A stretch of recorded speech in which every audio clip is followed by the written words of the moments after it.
What's up, guys? We are live. We have a good card this Saturday night. We got Curtis Blaydes versus Derek Lewis. I mean, this fight's been I think it's been pretty sure it's been trying, or I think it's like two or three times they've been trying to make it. I think the last time, I think one of them pulled out. I forget who it was, but it's a really good card, man. It's 15 fights in this card. I mean, who knows? It'll be all 15 fights in this card. I mean, the bout order is pretty terrible, to be honest. Like, I feel like they can change up the bout order. Like the co-main event, I think is Viera versus Kunitskaya, which I mean should not be a co-main event, but I mean it is what it is, man. We got 15 great fights, a good card, a lot of fights. I cannot wait to watch the card. I won't be able to watch it live, but when I get out of work, I cannot wait to watch. Last week, man, really bad week, man. I mean, I'm on a 2 card losing streak, man. The last week I did really bad, picks wise and bets wise. I lost all 3 of my bets. We'll do a quick little recap. So main event, Usman versus Burns. Burns looked good early, but Usman went out there and killed him. So congrats, man, to Usman, who is the best welterweight probably of all time, in my opinion. Grasso versus Barber. Yeah, close fight. Honestly, man, that was one of my bets. Barber lost in that. Man, she really just started off slow. I mean, she looked really good in the 3rd round, but I mean, why couldn't she do that all 3 rounds? Kind of pissed me off. Congrats to Grasso. And then also bet on Ian versus Kelvin. I mean, yeah, Ian showed had moments, but Kelvin just beat him with the wrestling. Kelvin just showed that he was, the better fighter. So I lost on that bet as well. Simone versus Kelleher, clear cut decision for Simone. Marquez for Patolo. Patolo was winning that whole fight, man. I mean, I was surprised with the wrestling game plan. I even said, though, in my breakdown that he has a better wrestling. Then we saw Alessio take Julian down, like 4 times. Patolo was dominated that fight, and then he choked. He got choked out, dude. It was embarrassing. I'm so happy I didn't bet him, but I picked him, and it pissed me off. Fluffy versus Viera. Damn, dude. I mean, that's a fight that I'm really pissed at. I didn't really look into that much because Fluffy's. We all knew that Viera had no striking at all and no gas tank. Everyone was saying this guy's the next best thing, top 5 guy and all this stuff. And Safarov was really busting him up. I should have really bet on Hernandez. I should have picked him. I just didn't look into it that much, man. But now we know that Vieira's a fraud, dude. I mean, he has a great ground game, but no fucking striking at all. Bilal versus Lima, quick cut decision for Bilal. Martin versus Viana. That's another bad pick. I feel like I should have picked Viana. Martin was going to take her down, and that's Viana's world. So bad pick for me there. Viana showed that she's just way better on the mat. And then Gutierrez versus Yule. Clear cut decision for Chris. Green versus Rowe. It was a close fight for sure, but I mean, I do think the Rowe won the fight. But I mean, then again, it's not a robbery, either way. Green won. I don't think it's a robbery, but I do think that Rowe did enough in the 1st and 3rd round. But let's read the comments real quick. What's up, guys? What's up, 2 cents? Dude. Bo, what up, dude? Yeah, good card. Jack Attack, what up, dude? It's a good card, man. I'm really excited, man. I hope we get all 15. Give me the drunk. There's no way 15 fights. As of right now, we have all 15 fights, dude. So I'm excited. This is a big week, man. I hope. I don't know if the Mecca's still going on. I hope it is. Well, I'm pretty sure it's going on. It's just I don't. This might be the last week. That's what we don't know about, but it might be the finale. So yeah, I need a big week. I don't even know how I'm still in there. I got really lucky the last 2 weeks, so need to have a big week and win it all. Hopefully there's another Mecca, but we'll find out. What's up, Smiths? Noah, yes, it is a picture of Guru. Me and Guru are officially dating. Just kidding. Let's see. No, it's if you guys know the show The League, it's Pete from that show. I don't know if you guys watch that show, but it's hilarious. It's on Netflix, the fantasy football show, and it's really good. Okay, man. Without further ado, I think we can start the first fight of the card. So first fight of the night, we got Sergey Spivak versus Jared Vanderaa. So it's a good fight. All right. So yeah, I mean, watching Spivak versus Harris live, the first time he ever went to UFC, that was his debut. I didn't think this guy was going to be that good, but then when you watch him progress, I mean, he dominated Tuvasa. I thought he looked really good against Felipe. He clearly won that fight.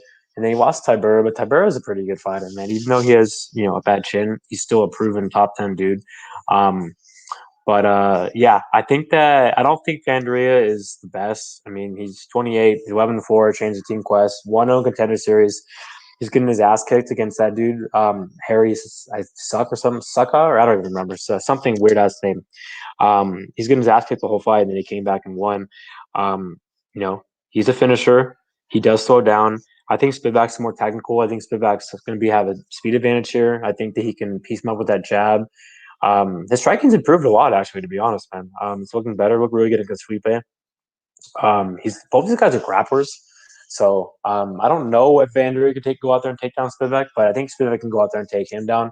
So I do think that Spivak should get this job done. I think that he's a pretty good prospect. A lot of people are shitting on Spivak, man, but he's actually not bad, dude. I think this guy can win a lot of fights in the division. So I'm excited to see where he goes. And yeah, I mean, he's a finisher as well. He has a really good submission game. So I think Spivak will get him down. I think if he doesn't, he can piece him up on the feet. So I'll go Spivak with a finish. Next fight, we got Zahabi versus Draco Rodriguez. Yeah, this is pretty clear cut win, or clear cut fight for me. I think Zahabi is one of the worst fighters in the division. He's at the bottom for a reason. He's 7'2", 33. I don't think he's good at all. He had a very sketchy fight with Viera, who sucks. Not in the UFC anymore. And then he got killed against Hamos. He lost to Vince Morales, who's another fucking jobber at the bottom of the division. You got Draco, who's only lost to Gravely, who's a UFC fighter who's better than fucking Zahabi. I think honestly, Gravely probably would be all those guys, man. That Zahabi's fought, even Hamos too. I think that Rodriguez has good boxing. I think 2-0 in his boxing background. He has a good ground game too. You saw that nice submission he had in the contender series. Great pressure. Yeah, I think he's pretty much better wherever the fight goes. So obviously, if he takes down Zahabi, which he probably will, because Zahabi's takedown defense is not good, he needs to watch out because Zahabi's a black belt in BJJ. But I think Rodriguez could just um, take him down, maybe even tap him out, and on the feet, it's a clear advantage for Rodriguez. So I'll go with Rodriguez. I think he's better everywhere. Not impressed with Zahabi at all. So next fight, we got Skelly versus Emmers. It's a really interesting fight, dude. I actually free tape. Oh, free tape. I thought this is going to be a closer fight than the line indicates. I do think the line's a little off, but after taping this fight, I got to go with the Emmers here, dude. Okay, so yeah, man, I think he has a big advantage here on the feet. I think he's going to have a big speed advantage. He's he's definitely the better striker. Skelly can crack, but yeah, Emmers is more technical. Emmers is a good right hand. He had a very close fight with Chikazi, dude. Chikazi's a really good fighter. I do think that Chikazi won, but yeah, man, another big advantage Emmers has this fight. So Emmers has a big advantage on the feet, and he has a big advantage in the speed department, but also his cardio is a lot better than Skelly. Skelly's gasses a lot, he slows down. But then again, Skelly, I mean, both these guys are wrestlers. Emmers has a wrestling background as well as Skelly. But I do think Skelly actually has a better grappling. I think that this hits the mat. He has, better ground game. Really good Darce choke. I mean, he won his last fight against Griffin. Griffin was kind of piecing him up on the feet, though, and Emmers is way better than Griffin. Skelly, he won the first and third round in my opinion, and his cardio, he slowed down, but like it's better. It was looked better than in the past. I mean, he's just not active, dude. Emmers has been way more active. Skelly's he's been injured a lot. I do think Skelly's no slouch. I'm not going to sit here and say Skelly's a jobber any means. I mean, he's 18-3. I mean, he has a good record. I think he's I forgot to write down his UFC record, but he's only really lost to Bektik, and he lost to Jason Knight. I know I'm missing someone too. Bobby Moffett. That was a no contest though, but I mean, yeah, it's controversial. I actually bet on Moffett there, but yeah, man, Emmers is a big dude. I feel like he was looking really good against Erosa, what we talked about later. But he should have mixed it up, and he didn't because he has good wrestling. He took down Chikazi twice. He took down Cachero 5 times. So I mean, I do think he can take down Skelly, but I don't think he should because I mean that's Skelly's world. So I do think that he should piece him up because he's a better striker. So I'll go with Emmers with a decision. Possibly maybe a finish because I mean he's tough, but he has taken a lot of damage. So I'll go with Emmers. And one thing that bothers me about Skelly is he said after he had that freak accident, I think that He had a freak accident early last year that pulled him out of a fight. He said he might not ever fight again. So I don't like fighters that say shit like that. So yeah, I'll go with Jamal Emmers. Next fight, we got Shauna Dobson versus Casey O'Neill. This is my first play of the night. I have a 3-unit bet. So one thing real quick before I even say who I'm playing. If you guys know me, I usually like bet a lot of underdogs. I do bet on favorites occasionally. Like whenever I think the line is really off, I bet on favorites. And I actually have 2 bets on favorites here, man. I mean, I've bet on Jamal Hill on probably every fight, and he's always the favorite.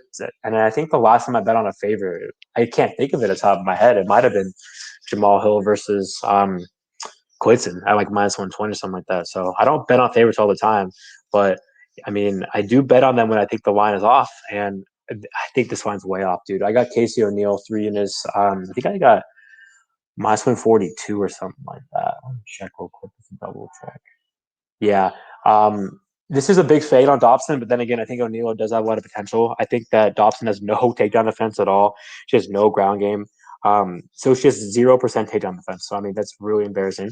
A girl like Casey, who that's her game. She's a good grappler. I know she trains Tiger Muay Thai, and her striking's um, definitely improved, and it's not bad, but it's not her strong suit. Her strong suit is she has a really good pressure and she has good grappling. And I think that Dobson, I mean, Dobson's been taken down by everybody, man. Akapova twice, Mazo 4 times, Mueller twice.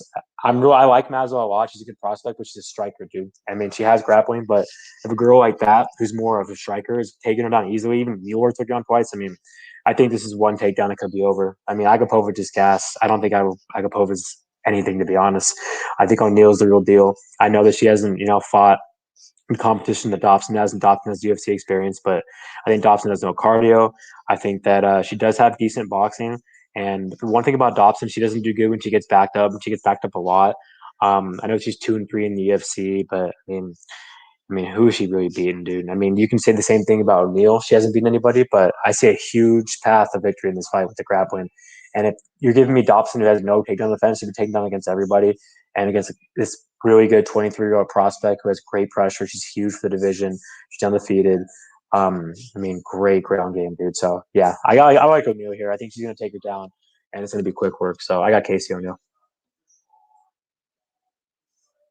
So next fight, we got Rafael Alves versus Pat Sabatini.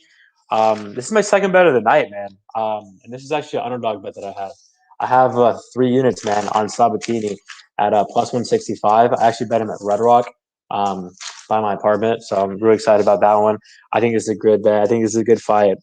This kid's, should have got a UFC call a long time ago. I don't know if you guys know this, but a couple fights ago, he lost. He took down his opponent, and he actually didn't even tap out. Like he got his arm broke. Like literally, the guy got him in triangle, and like his arm broke, and he still wanted to fight, and they called it off. And then after that, I mean, he had a 2-fight win streak. He's won 8 out of his last 10. He's 13-3. He's a legit BJJ black belt. If you watch this tape on this kid, I mean, he's currently or I don't know if he's currently, but he was the CFCFC champ. So I think he vacated it. But yeah, he trains with Sean Brady, man, all those guys over there. Eddie, not Eddie Wyman, Eddie Alvarez. He's a pressure fighter and he's relentless, dude. I mean, most of his wins are by submission, dude. And you see a guy like Alves who's 30, he's 19-9. He does train at a good camp now, which I like a lot in MMA Masters. But one thing about Alves I don't like, he slows down. He has low volume. He does have good striking. He has a good right hand. He has power, but he's been taken down too. I mean, he has 6 losses by submission, dude. All his losses by finish, dude. On the feet, I think he's the better striker, but I think it's close because Sabatini has a good right hand, good pressure. It's just Sabatini. He just, like we've seen his striking, I think is pretty good, but he's just such a good grappler and such a good ground game, man, that he's relentless. He's gonna go out there and push the pace, get in your face, and try to take you down. I think he does take down Alves. We saw Alves got taken down, not last fight, but before that against that jobber. I think I wrote his name down on here. I know he knocked him out with that right hand, but he took him down. I don't think that guy's good at all. I forget, but is the guy right before he fought? Oh, Douglas? Yeah, Douglas. That's who it was. Um, so yeah, Alba slows down a lot. He has low volume. I just think the Sabatini's going to back him up, get him down, and he has to watch out because Alba's also a black belt. He had that nice submission last fight, but I think Sabatini, he if he doesn't get submitted here, man, I think he's going to just really fucking dominate Alves on the map, man. I think Sabatini can get a submission. I mean, come on, dude. The guy's been tapped out 6 times, dude. So clearly Sabatini has a big advantage on the mat. Good wrestler. Um, like I mentioned, Daniel Gracie black belt. He's been chomping at the UFC for a long time. So I like this kid. I think he's the real deal. And I know it's on short notice, but I mean, I think just I'm not high on Alves, dude. I'm really not. You watch the Fighting Contender series. I mean, he got the job done, but I mean, it's not wasn't like an impressive win. So I'm gonna go with my boy Sabatini here, and I'll go with the submission. So next fight we got Julian Erosa versus Nate Landwehr. So this is actually one of the probably best fights in the card. It's a really good fight. I've actually had a tough time with this one. It's really tough. Like it really is a tough fight. I thought about playing it, but I'm not going to do it. It's one of those fights I got to just sit back and watch because both guys have a really good chance to win this fight. In my opinion. Okay, so you got a Rosa who's definitely the better striker. He's the bigger dude. He's 24-8. He's 3-3 in his last 6. He's definitely more technical and he has more volume. Like he's the better striker for sure. I mean, Landwehr has a lot of volume too. So both these guys have a lot of volume. It's just Rosa's more technical. But the problem with him is he has no chin. And I hear a lot of people saying, well, Nate does not have power and all this. Like he can't touch that chin. I don't really think you have to have power, man, to knock out a guy like Rosa. I mean, Julio Arce is a point fighter. He's a bantamweight. And he went out there and knocked him out cold with that head kick in the 3rd round. Rosa's been knocked out like 6 times, dude. I mean, obviously that chin is a really big weakness in his game. I mean, he looked good last fight against Woodson. I thought it was a close fight, even though Woodson dropped him bad in the 3rd round. He got the win, but he got the win because let's be honest, Woodson's he's really green. He hasn't fought anybody, and he slows down in his fights. And Rosa just fucking went out there and got the job done. Rosa has great cardio too. I gotta mention that right now. Trains his team couture, but you know who else has great cardio? Nate Landwehr. And Rosa does have takedowns. I think that he probably has. He has decent wrestling. He has a really good ground game. I mean, he has a good Doris. I don't know what rank he is, but I'm pretty sure he's probably a brown belt, man, I'm thinking. But I don't know if Nate will go out there and shoot, but Nate probably could take him down. I mean, Rosa's been taken down multiple times. Yeah, I think both these guys can take each other down, but Nate has a really good takedown defense, and he also has a good get-up game. I hear a lot of people saying that he's chinning all this shit. I think he's tough. I think he has a good chin. I know he's been knocked out against Herbert Burns with that knee, but if that knee hits anyone else, they're going to get knocked out as well. I know Nate had a close fight with Elkins last fight, but one thing I got to say about that fight, Elkins is way more durable than Julian Erosa, dude. And I thought Nate definitely won that fight. And Nate does have a lot of volume. It's just Erosa probably pops a little more pump. I mean, okay, let me take that back. Nate has volume, but Erosa is more technical, like I already mentioned. But I do think that Nate has, a good right hand. I think Nate could hurt Rosa. A lot of people are saying that he can't hurt Rosa. Both these guys can hurt each other. They both have great cardio, but I got to go with the heart with Nate Landwehr. I think the pressure is going to really frustrate Erosa. And I mean, Nate's just not going to back away. He's going to be in Erosa's face, and it's really going to take Erosa to knock him out to get him out of there, man. Because I mean, if it goes to decision, I think Nate wins. And I think just the pressure, I think that it's just really hard picking a guy like Erosa who has no chin. Like he's the better fighter than Nate. Like he is the better striker, but I just can't pick him here, man. I got to go with Nate. The pressure, the dog in him. He has both these guys have a lot of volume, but I think Nate's going to hurt him with that right hand, man. And he's going to get him out of there. I mean, Nate has a lot of impressive wins on the regional scene. It's some good Russian. So a lot of people are just really down on him against his fight against Herbert Burns. But got to go with Nate here, man. I really do, man. I think he can take him down on the feet. I mean, yeah, they both have a lot of volume. And I think Erosa's more technical. I already said 100 times. But I just think that Nate can hurt that chin, dude. So I'm going to go with Nate Landwehr. I'm going to go with the finish here. Next fight, we got Eddie Wyman versus John Castaneda. I mean, this is probably the hardest fight to call on the entire card. I mean, really tough fight, man. Damn, dude. This fight really is fucking tough, dude. Like, I don't know if anyone's betting this fight. Personally, I could not bet this fight because, like I mentioned, it's really fucking hard to call. You got Wyman, who's at the end of his career. He's 1-3 in his last 4. His chin's is done. He got killed last fight, obviously against a prospect who's way better than Castaneda. And then you got Castaneda, who's also 1-3 in his last 4 fights. He threw 55 significant strikes against Wood. He's a brawler. He's tough. He has good pressure. Wyman has good movement. It's really hard to pick in this fight, but I have to pick Castaneda here just because I'm not really, confident in the chin of Wineland. I mean, Castaneda threw some good strikes and has a good right hand, and that he's a brawler. I think he can just catch Wineland, man. I know Wineland beat Popov 2 fights ago, but even Popov hurt him really bad, dude. So even if Castaneda hurts him, it's once it's probably over, man. So I'm gonna have to put Castaneda here, dude. But yeah, I can't bet this fight. Both these guys are not good. They're both at the bottom of the division. Castaneda's not good. He's not a good prospect. Next fight, Jakar Klose versus Luis Pena. Good fight here, man. Honestly, man, Bob Ross has been a really big disappointment. I thought on Tough he was going to, be a good fighter, man, and he's let me down, dude. He's 3-3 in the UFC. He's fought at 45 and 55. He's low volume. I mean, he has a good grappling game, but he's also can get taken down. I think he has 30-something% takedown defense or something like that. I don't know if I wrote it down, but 45%. So he could probably take down Klose, but I mean, Klose is a good get up game, bro. And Klose has the better wrestling, in my opinion. I think Klose could take him down. Klose is the bigger dude. Klose is more volume. He's a good right hand. He has a big advantage on the cardio, dude. Klose is a good fighter. I like Klose. He's only lost to 2 good fighters in Tamer and Benny, even though that he had a very close fight with Bobby Green. But I mean, Bobby Green would fucking dominate Pena. So, don't like Pena's takedown defense. He's low volume on the feet. Good jab, but yeah, Klose has more volume. It should kind of, win by more volume and, taking him down. So I'll go with Klose. Next fight, we got Gordon versus Chavez, Jared Gordon. This is my third bet of the night. I have 3.6 units at -120 on Chavez, man. I was really impressed with Chavez in his debut against Brown. If you guys know me, I'm a big fade of Gordon. I fade him a lot. He's 16-4. He's been fighting at 45 and 55. He's 4-3 in UFC. He's beating fucking bums. Like everyone he's beating as a can. He had a very close fight with Dan Moret. I mean, Dan Moret's going out there winning around against you. I will say Gordon has boxing for sure, but like I mentioned with the Erosa fight, he has no chin, dude. Gordon has no chin. His cardio sucks. You saw Chavez's last fight. I mean, he fought a good grappler. I'm not going to say Brown's good because he's not. Brown's a can as well, but he's a big grappler, and we saw him, stuff every one of his attempts, and he actually even took him down 4 times, which is probably why he got tired in the 3rd round. But man. So if you're going out there and stuffing all those takedowns against a guy like that, and even taking him down, I mean, I think Gordon has to win this fight. I mean, with grappling. If he doesn't, he's going to get KO'd on the feet. Chavez is the better striker. He's more technical, really good right hand, good movement, trains MMA masters, BJJ black belt.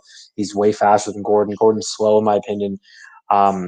Dude, I think it's a great matchup for Danny Chavez. I think he's a good prospect. I know there's not a lot of tape on him on the regional team, besides maybe his last fight before Brown. But I thought he looked good against TJ Brown, and he dominated the first 2 rounds. 3rd round, he took him down and just kind of slowed down. But I mean, even TJ Brown's more durable than Gordon. Gordon's just not a durable dude. So I'm gonna go with Danny Chavez. I think he gets a KO. Next fight, we got Andre Arlovski versus Tom Aspinall. Pretty clear-cut fight for me. I hear a lot of people picking Andre here. I can't do it, man. I mean, I know he's looked pretty decent lately, and he beat Bozer, but I do think Aspinall, is a good contender, a good prospect. He's a good striker, and he has a good ground game. I think that he can hurt him on the feet, man, and get him out of there. So, very short breakdown for me. I'll go with Tom Aspinall with the KO. Next fight, we got Nasruddin Imavov versus Phil Hawes. So I actually had a bet on Imavov the first time this fight was going to happen, and I don't anymore. And I actually switched my pick, dude. So I'm doing the same thing I did with Amari and Breeze. I'm not betting on Hawes, but I got Hawes to win this fight, dude. I'll tell you why once I find my notes, but I don't know what my notes are. I'll just kind of go off the top of my head real quick.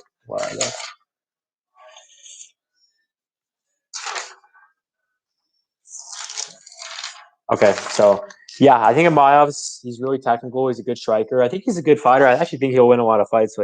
He'll win a good amount of fights. But this is the second fight at middleweight, dude. So I mean, now you're fighting a physical specimen at 185. I know he fought a middleweight last fight, but that's against a welterweight and Jordan Williams. And Jordan Williams actually hurt him multiple times in that fight. If he's hurting him, I think Hawes can knock him out. I mean, Hawes is just a physical specimen for the division. You're fighting a real middleweight now, not a welterweight anymore. Um, the thing with Hawes is that he's, first round finisher. He's a finisher. He storms with pressure and gets you out of there. Good striking. Striking's improved at training at Sanford MMA. Is a good right hand, good straight left. He's going to be the faster dude here. He has a grappling background, junior college national champ. So I do think he can take down Imavov. Imavov can win this fight if he survives the first round and, because he has better cardio and we see Haas slow down. But I don't know, man, if that's going to happen. I think Haas can get him out of the first round. So it's basically if Haas gets him out of the first round, if not, Imavov can take over. So, I mean, Imavov is a live dog for sure. He's a 75.6 reach, 6'3" dude. He's a taller dude. I think Haas is the reach advantage. Oh, right? Did I write that down? He does. And I mean, Imavov is a good submission game too. So I mean, it wouldn't surprise me if Imavov tapped him out. No, Haas has been tapped out before against Luis Taylor, a great fighter, and then he gassed against Marquez after he blew his wad, and then he lost to Sanchez and tough. So I used to shit on Haas, but I mean, now after watching the tape, I know he's beaten two complete bums in a row. But I mean, he is, a physical specimen, like I mentioned, man. So I'm gonna go with Haas. I think he gets a win, but would it surprise me if Imavov won? No, because Imavov's a good fighter. Next fight, we got Alevski versus Chris Daukaus. Yeah, man, my boy Chris Daukaus, dude. He's a cop. I love Chris Daukaus. I love both the Daukaus brothers.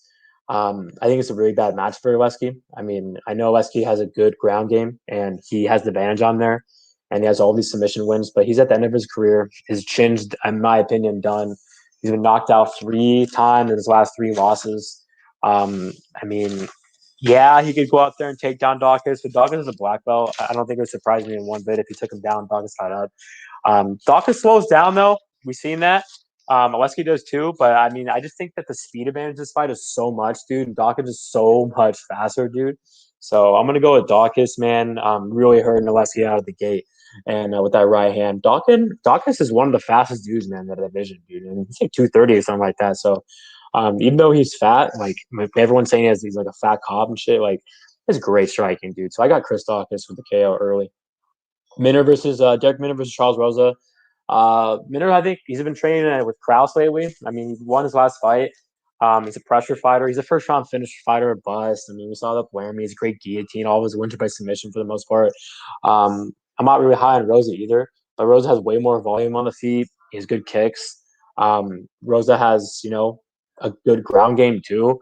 If Rosa takes him down, he's really going to have to fucking minus P's and Q's and get out of that guillotine. But it's kind of hard to submit him. Bryce Mitchell could even submit him. And on the feet, he's a better striker than Minner. So, yeah, I got Charles Rosa, man, getting the job done.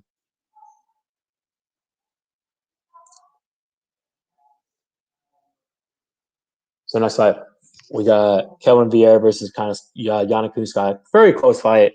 I mean, my bad. I don't know why I said close fight. Very interesting fight. You got two girls who are good grapplers. Kunitskaya has really no takedown defense at all. I think Viera has a big advantage there in the wrestling. I think on the feet, I like Viera a lot. I mean, it worries me she got KO'd against Aldana, but Kunitskaya is not a striker like Aldana. So I do think that Viera is the better grappler here. I think that her striking's good in the feet. Kunitskaya has decent striking. I think Kunitskaya is a good fighter, but I just think there's levels, and I think Viera is the better fighter. So I'll go with Kevin Viera with the decision win. Main event, Curtis Blaydes, Derek Lewis. No surprise to anyone. I'm picking Blaydes. He's the best grappler in the division. Derek Lewis has no takedown offense at all. I think that Blaydes takes him down and gets a finish here. I mean, Derek Lewis has KO power. He can win, but Blaydes is not stupid. He's going to go out there and take him down. We've seen Derek Lewis' takedown offense is not good at all. Blaydes' striking is good. I mean, yeah, this is a clear-cut win for me. I got Curtis Blaydes all day in this fight. So there you guys go. Those are my picks. I got Blaydes. I got Viera. I got Rosa. I got Daukaus, Big Daukaus. I got Hawes. I got Aspinall. I got Chavez. I got Klose. I got Castaneda. I got Landwehr. I got Sabatini, O'Neill, Emmers, Draco, and Spivak. So I only have like one or two dogs, but there's like 6 or 7 pick'em fights on this card. A lot of them. So those are the fights going to be the most important, man. For the tournament because a lot of people are going to be split on those fights. So bets wise, 3.6 units on Chavez at minus 120, 3 units on Casey O'Neill at minus 145, and then 3 units on Sabatini at plus 165. So there you guys go. They're my bets. I kind of went a little fast the last 5 minutes because I have to pee really fucking bad. So Apologize about that. Shout out to everyone in the chat. Shout out to my boy 2 Cents, man. Fucking love that dude, man. Always supports me and I support him. It's kind of funny because we fucking did not like each other. Nah, I, mean, I don't think we didn't like each other. We're rivals, man. After you fucking voted me out, but I mean, I voted for him and he knew that, so that's probably why he wanted to get me out of there. But now we're boys. Shout out to Jack. Another one of my favorite guys on Twitter. Yeah. Shout out to the Mecca. Hopefully it goes on, man. We'll see what happens and. Shout out to Alex Ramirez, Dark Horse, Jimmy Drunk. Yeah, man. So peace out, guys. We'll be back next week. Let's cash, man. Peace.